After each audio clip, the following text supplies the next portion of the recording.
Good day to you, my dear friends. I am Sigmund Freud, and today I must address a phenomenon that has become increasingly prevalent in our modern world. Though its roots stretch deep into the darkest recesses of the human psyche, you feel it, do you not?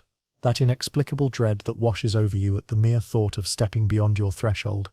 That invisible chain that seems to bind you to the familiar confines of your domestic sanctuary. Perhaps you have rationalized it as mere preference, convinced yourself that you simply enjoy the comfort of home, but I assure you there are forces at work far more complex than simple preference. What you experience is not laziness, not antisocial behavior, not even a character flaw, but rather the manifestation of deeply buried psychological wounds that have calcified into what I term domestic entrapment syndrome. You see, my astute observers, when I first began my investigations into the human mind in the closing years of the 19th century, I discovered that our most seemingly irrational behaviors often serve as protective mechanisms against unconscious terrors that we dare not face directly.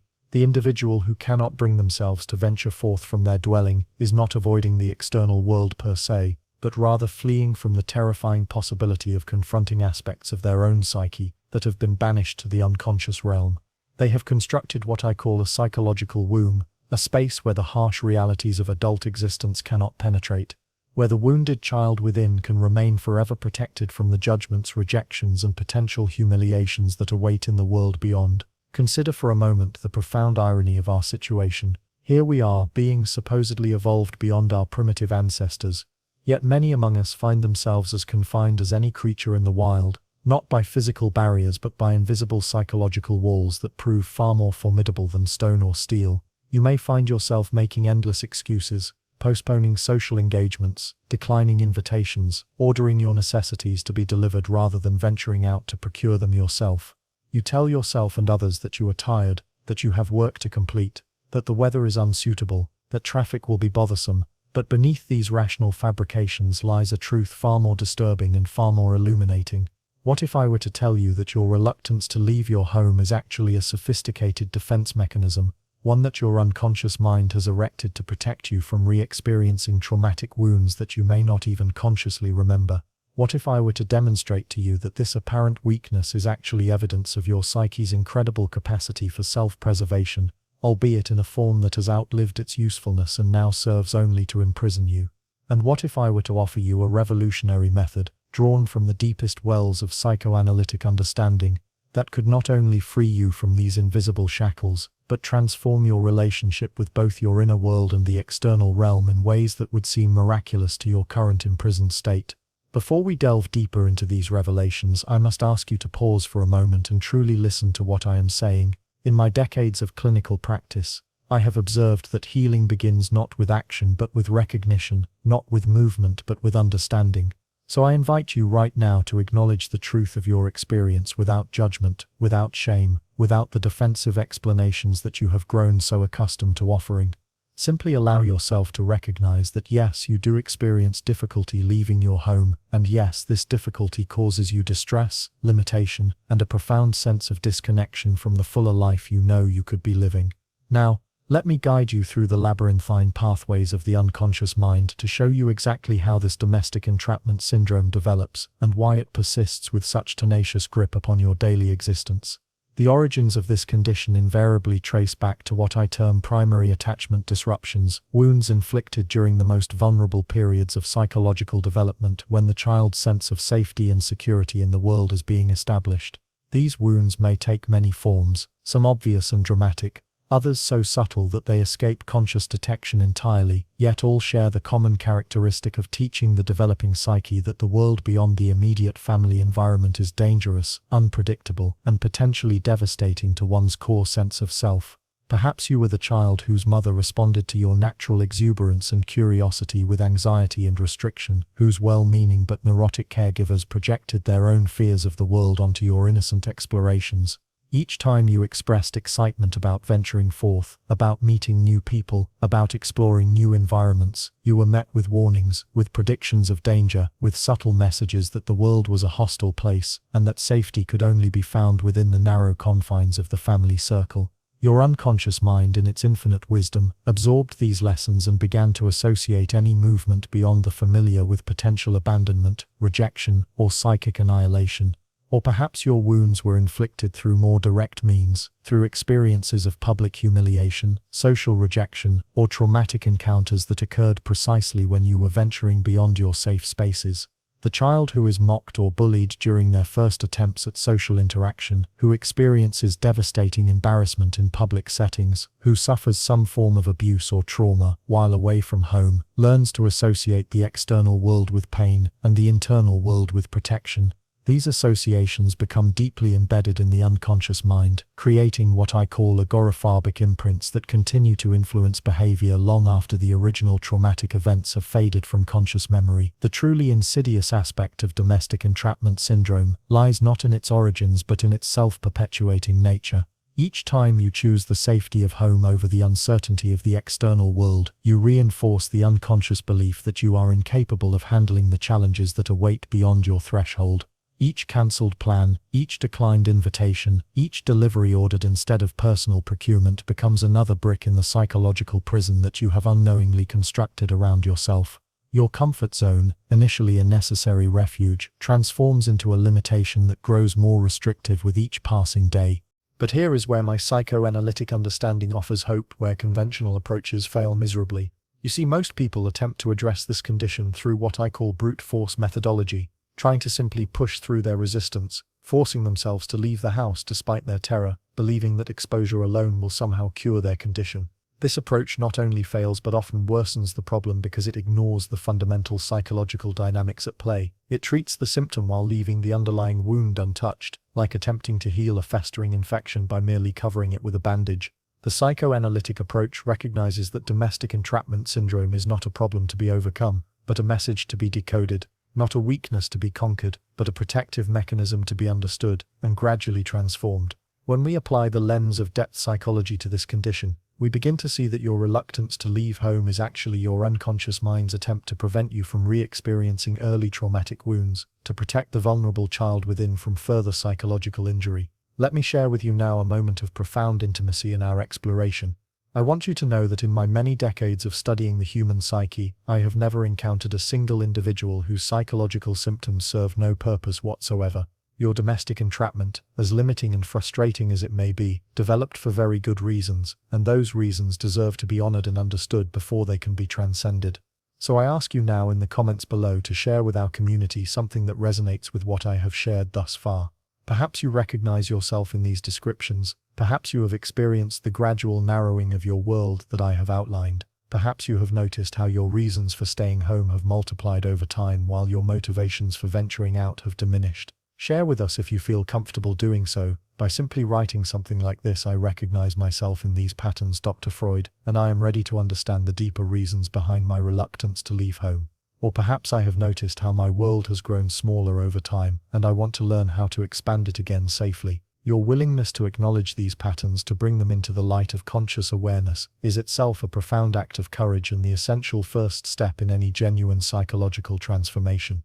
You see, when you share your experience in this way, you accomplish two vitally important things. First, you break the spell of isolation and secrecy that keeps these patterns locked in place. Shame and secrecy are the oxygen that feeds psychological symptoms, and by speaking your truth, even in this simple format, you begin to starve these patterns of their primary fuel source. Second, you create what I call a therapeutic witness, a community of individuals who share similar struggles and can provide the understanding and support that is essential for meaningful change. This is not merely social interaction but a form of group therapy that can accelerate your individual healing process in remarkable ways. But more than these practical benefits, your act of sharing represents a declaration of intent to your unconscious mind, a signal that you are ready to begin the process of examining and potentially transforming these deeply embedded patterns. Your unconscious mind, which has been working so diligently to protect you through domestic entrapment, needs to understand that you are now strong enough, wise enough, and supported enough to begin facing the original wounds that necessitated this protection in the first place. Now, let us continue our exploration into the deeper mechanisms of this condition, for understanding alone is not sufficient for transformation. We must not only comprehend how these patterns developed but also learn the specific techniques for unraveling them safely and effectively. The first principle of psychoanalytic healing is that nothing can be transformed until it has been brought fully into conscious awareness. Your domestic entrapment syndrome operates largely below the threshold of consciousness, functioning as what I term an automatic avoidance pattern that activates whenever the possibility of leaving home presents itself. This automatic pattern typically manifests through what I call the physiological warning system. Have you noticed how your body responds when you contemplate leaving your safe space? Perhaps you experience a subtle but persistent sense of dread, a tightening in your chest, a heaviness in your limbs, a sudden onset of fatigue that seems to appear from nowhere. These somatic responses are not mere inconveniences but rather sophisticated communications from your unconscious mind, warning signals that danger lies ahead and that retreat to safety is advisable. Your nervous system, shaped by early experiences of the world as unsafe, has developed what I term hypervigilant domesticity, a state of chronic alertness that interprets any movement beyond your established comfort zone as potentially threatening to your psychological or even physical survival. This is why rational arguments and logical reasoning prove so ineffective against domestic entrapment syndrome. You are not dealing with a logical problem, but with a deeply embedded survival pattern that operates entirely below the level of conscious thought. The second crucial element to understand is what I call the secondary gain phenomenon. While domestic entrapment syndrome certainly causes significant limitations and distress, it also provides certain unconscious benefits that your psyche is reluctant to surrender. These benefits may include the ability to avoid social judgments and comparisons, the elimination of performance anxiety in public settings, the maintenance of complete control over your environment, and the avoidance of potential rejection or abandonment by others. Your unconscious mind has calculated that while staying home may limit your experiences and opportunities, it also protects you from the possibility of devastating psychological injury. This protective calculation made perfect sense at some point in your development, likely during a period when you lacked the resources, support, or understanding necessary to cope with external challenges effectively. But what served you well as a child or during a period of particular vulnerability may now be severely limiting your growth and fulfillment as an adult. The third component involves what I call displaced attachment energy.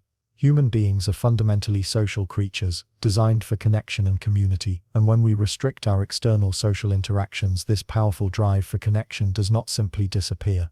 Instead, it becomes redirected towards substitute objects and activities that can be pursued within the safety of our domestic environment. You may find yourself forming unusually intense relationships with pets, fictional characters, online personalities, or virtual communities. You may develop elaborate hobbies, consuming interests in particular topics, or compulsive behaviors related to domestic organization and control. While these substitute attachments can provide some measure of satisfaction and connection, they cannot fully replace the complex, challenging, and ultimately growth-promoting interactions that occur in the three-dimensional world beyond our homes. The energy that could be flowing toward real-world relationships, career advancement, creative expression, and personal development becomes trapped in circular patterns that provide temporary relief but no genuine resolution to the underlying psychological hunger for authentic connection and meaningful engagement with the world. Understanding these dynamics is essential, but transformation requires more than understanding alone. It requires what I call graduated psychological exposure, a carefully designed process of expanding your comfort zone in ways that honor your unconscious concerns, while gradually building your capacity to handle external challenges.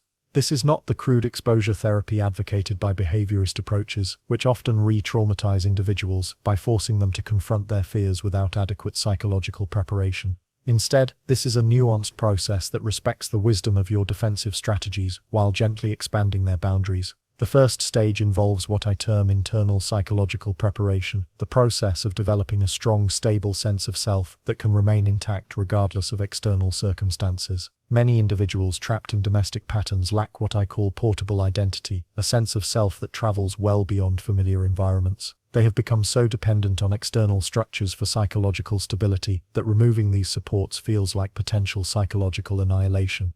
We begin by cultivating what I call the internal witness, that aspect of your consciousness that can observe your thoughts, emotions, and reactions without being overwhelmed by them. This internal witness becomes your companion and guide as you begin to explore beyond your familiar boundaries, providing continuity and stability even when external circumstances feel unpredictable or challenging. The second stage involves systematic desensitization to the somatic warning signals that have been keeping you trapped, rather than ignoring or overriding these signals, which often leads to increased anxiety and reinforcement of avoidant patterns. We learn to dialogue with them, to understand their concerns, and to gradually negotiate expanded boundaries that address these concerns while allowing for greater freedom of movement. This process might begin with something as simple as spending time in your doorway, allowing yourself to experience the threshold between internal and external space while maintaining your connection to safety. You might progress to sitting on your front steps, taking brief walks around your immediate neighborhood, or visiting familiar locations during less crowded times of day.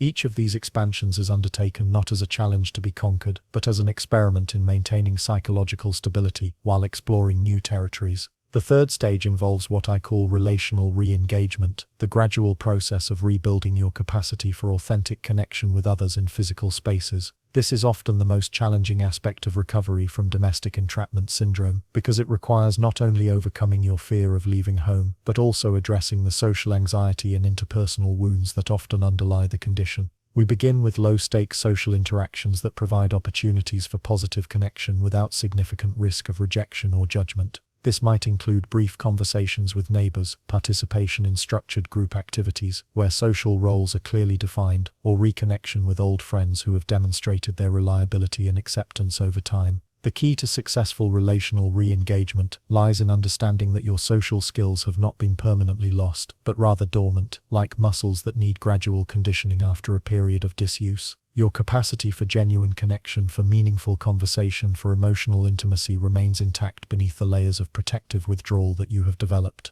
As you begin to exercise these capacities again, they strengthen and become more accessible, creating positive feedback loops that encourage further expansion. Throughout this entire process, it is essential to maintain what I call compassionate self-observation. The tendency when working with deeply embedded psychological patterns is to become impatient with the pace of change, to judge yourself harshly for the limitations that feel so irrational when viewed from the outside. But true healing requires the same patience, understanding, and gentle persistence that you would offer to a beloved friend who was struggling with similar challenges. Your domestic entrapment syndrome developed over months or years as a reasonable response to unreasonable circumstances. It cannot be undone overnight through willpower alone, but it can be gradually transformed through consistent application of psychoanalytic principles that honor both your need for safety and your deeper longing for expanded experience and connection. The integration of internal work with external expansion creates what I call sustainable psychological freedom, a state where your ability to move freely in the world is not dependent on the suppression of your protective instincts, but rather on their intelligent integration with your growth-oriented impulses. You learn to carry your sense of safety with you rather than leaving it behind when you venture forth, to maintain your connection to internal resources while engaging with external opportunities and challenges. This transformation is not merely about overcoming domestic entrapment syndrome, but about developing a more mature, flexible, and resilient relationship with both solitude and society, both internal reflection and external engagement. You begin to choose your level of social interaction based on genuine preference and life circumstances, rather than unconscious compulsion or avoidance. Your home becomes a chosen sanctuary, rather than a psychological prison, a place of restoration and reflection that supports your engagement with the wider world rather than replacing it. The ultimate goal of this psychoanalytic approach is not to eliminate your appreciation for domestic tranquility, but to ensure that your choices about where to spend your time and energy are made from a position of psychological freedom rather than unconscious constraint. You may find that you actually prefer a quieter, more home-centered lifestyle than many of your peers, and this preference is perfectly valid when it emerges from conscious choice rather than unconscious compulsion. But you will also discover capacities within yourself that have been long dormant, abilities to navigate social situations with grace and confidence, to form meaningful connections with others, to pursue opportunities and experiences that require venturing beyond your familiar boundaries. These rediscovered capacities do not replace your appreciation for solitude and domestic comfort, but rather complement them, creating a richer, more varied and more satisfying life experience. As we conclude our exploration of this profound psychological phenomenon, I want you to understand that your struggle with domestic entrapment syndrome does not reflect any fundamental weakness or deficiency in your character. On the contrary, it demonstrates your psyche's remarkable capacity for self-protection and its sophisticated ability to create complex behavioral patterns in service of psychological survival. The same intelligence that created these protective patterns can be enlisted in their transformation, guided by psychoanalytic understanding and supported by patient, compassionate application of healing principles. Your journey towards psychological freedom begins not with dramatic gestures or forced confrontations with your fears, but with the simple recognition that your current patterns, however limiting they may be, developed for good reasons and deserve to be understood before they are changed. This understanding creates the foundation for transformation that is both sustainable and respectful of your unconscious wisdom.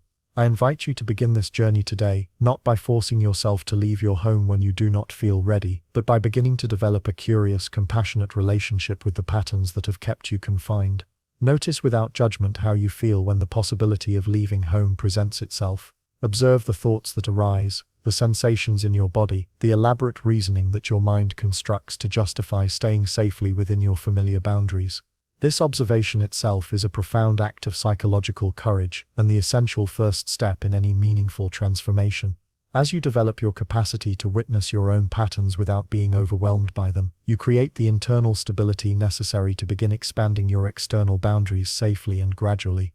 If you have found value in this exploration, if you recognize yourself in these patterns and feel ready to begin the journey toward greater psychological freedom, I encourage you to subscribe to this channel, where we will continue to explore the depths of the human psyche and the pathways to healing.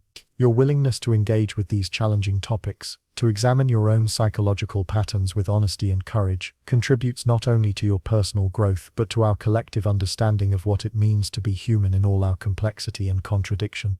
Remember that healing is not a destination, but a journey, not a problem to be solved, but a mystery to be lived. Your domestic entrapment syndrome is not an obstacle to be overcome, but a teacher to be honored. A wise protector who has served you well and now deserves to be thanked and gently guided toward new ways of ensuring your safety and well-being that include rather than exclude the fuller expression of your human potential. Give this video a like if it has provided you with insights that feel meaningful and helpful, and share it with others who might benefit from understanding these dynamics in their own lives or in the lives of those they care about. Together we can create a community of healing that honors both our need for safety and our longing for growth, both our appreciation for solitude and our hunger for authentic connection with others. The path to freedom lies not in the abandonment of our protective mechanisms, but in their intelligent evolution, not in the suppression of our fears, but in their compassionate understanding. Your home can remain your sanctuary, while also becoming the launching point for adventures in consciousness, connection and creativity that extend far beyond its walls.